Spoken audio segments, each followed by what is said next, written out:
বেগুন দিয়ে কাঁচা ইলিশ মাছের ঝোল কার কার পছন্দ। চলে এলাম নতুন আরেকটি রান্নার ভিডিও নিয়ে। সো হেই গাইস, আসসালামু আলাইকুম, welcome to my channel Afrin kitchen and blog.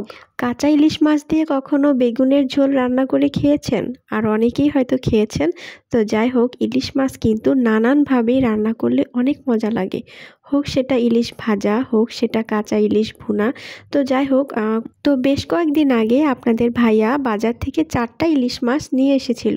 তো ইলিশ মাছগুলো আসলে সাইজে অতটা বড় ছিল না। তো যাই হোক, এখন হয়তো সিজন অতটা নেই। তো দেখেন এইখানে ইলিশ মাছের মানে কি বলে, লেজ আর মাথার অংশগুলো আমি রেখে দিয়েছিলাম যে একদিন আমি এটা ঝোল রান্না করে খাবো। তো কড়াইতে পরিমাণ মতো তেল, তারপরে পেঁয়াজ, লবণ, হলুদ, মরিচটা একটু বেশিই দিয়েছিলাম। একসাথে দিয়ে আমি ভালো করে কষিয়ে নিচ্ছি। রান্নার মজা কোথায় জানেন? আপনি যত তরকারি কষিয়ে নেবেন ততই কিন্তু সেটার মজা। তারপরে আমি এখানে এই যে কাঁচা ইলিশ মাছগুলো দিয়ে দিলাম। এগুলো আমি সুন্দর করে এখন কিছুটা কষিয়ে নেব। এই কষানোর মধ্যেই রয়েছে রান্নার আসল টেস্ট। আপনার রান্না যত ভালো কষানো হবে, এটার ঝোলটাও কিন্তু আপনার কাছে অনেক টেস্টি হবে। আর এই তো দেখেন, অলরেডি কালারটা কিন্তু অনেক সুন্দর চলে এসেছে। তো একটা কথা আছে না, প্রথমে দর্শনধারী তারপরে গুণ বিচারী। আপনার যদি একটা জিনিস দেখতে ভালো লাগে, সেটা কিন্তু খেতেও ভালো হবে। আপনার চোখই কিন্তু দেখে বলে দিবে যে এই জিনিসটা ভালো হতে যাচ্ছে। তো যাই হোক, রান্নাটাও হলো একটা শিল্প।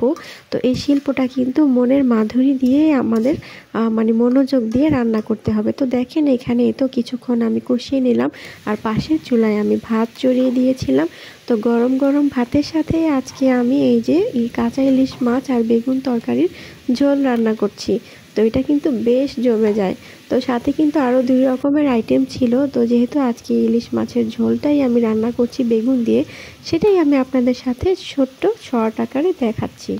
এই তো কাঁচা ইলিশ মাছগুলো যখন সুন্দর করে কষানো হয়ে যাবে, যখন নাকি এর উপরে একটু তেল উঠে আসবে, তো যাই হোক তারপরে আমি এখানে এই বেগুনগুলো দিয়ে নিব। বেগুনগুলো দিয়ে সর্বোচ্চ 5 মিনিট পরিমাণে একটু নেড়ে চেড়ে কষিয়ে নিব। তো দেখেন আমি এখানে বেগুনগুলো অলরেডি দিয়ে দিয়েছি। বেগুনগুলো দেওয়ার পরে আমি সুন্দর করে এখানে মশলাগুলোর সাথে বা মাছের সাথে মিক্স করে নিচ্ছি। তো এই মিক্সটাই কিন্তু একটু সুন্দর করে হতে হবে। কিছুক্ষণ আমি ঢাকা দিয়ে রেখেছিলাম। দেখেন ঢাকা দেওয়ার পরে যখন উঠালাম ঢাকনাটা, দেখেন এখানে রেখেই কিন্তু বোঝা যাচ্ছে ভালো মতো কষানো হয়ে গিয়েছে। তো গাইজ, আমি কিন্তু এখনও তরকারির ঝোল দেই নাই। অলরেডি অনেক পরিমাণে মোটামুটি পানি চলে এসেছে, আর এই পানিটাই ছিল একদম আসল ঝোল, মানে অনেক টেস্টি হবে আর কি। তো দেখেন এখানে আমি গরম পানি কেটলিতে করে রেখেছিলাম। তারপরে এখানে আমি প্রয়োজন মতো ঝোল দিয়ে নিলাম। ঝোল দেওয়ার পরে আমি দেখেন কিছুক্ষণ ঝোলটা যখন একটু হয়ে এলো, আমি এখানে কিছুটা কাঁচামরিচ ফালি করে দিয়ে দিলাম। তো কাঁচামরিচটা দেওয়ার একটাই কারণ হলো এটার একটা ফ্লেভার আসে। সকল রান্নায় যদি আপনি গুঁড়ামরিচের পাশাপাশি কাঁচামরিচ দেন, এটার অন্যরকম একটা ফ্লেভার আপনার মুখের মধ্যে অবশ্যই লাগবে। আর আমার এই বেগুন তরকারি কিন্তু অলরেডি হয়ে গিয়েছে। তরকারি কিভাবে হয়েছে বুঝবেন জানেন? তরকারির মাঝখানে যখন বড় বড় এরকম বুদবুদ দেখা যাবে। তো এটাকে কি বলেন আমরা জানি না, এটাকে আবার বলকও বলে। অনেকে অনেক ভাষায়, আঞ্চলিক ভাষা অনেক নামে চেনে। আরেকটা কথা বলে রাখি, এই কড়াইটা কিন্তু আমার শাশুড়ির আমলের কড়াই।